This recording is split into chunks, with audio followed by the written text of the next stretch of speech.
In today's video, I'm going to teach you how to make someone an admin on Trello. This process is straightforward and should only take you about 5 minutes to complete.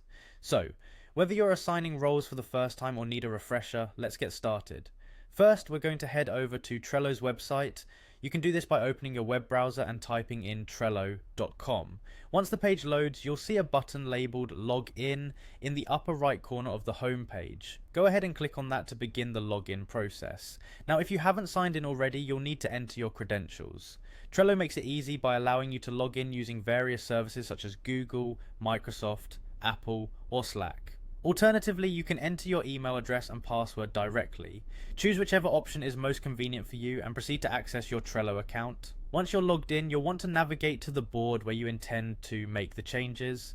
It's important that the user you want to promote is already a member of this board. If they aren't yet a member, you'll need to invite them. This can be done by clicking on the Invite button, usually found in the board's header. You can invite users by entering their email address or Trello username.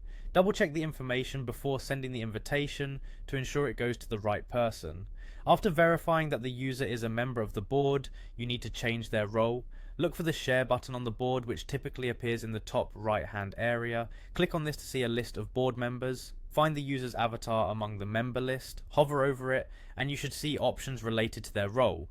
A menu will appear when you click on their avatar. This menu provides various role options including admin. Selecting admin will grant them admin access on the board. Within Trello, admins have the capability to make significant changes such as modifying board settings and managing member permissions, so it's essential to grant this role carefully.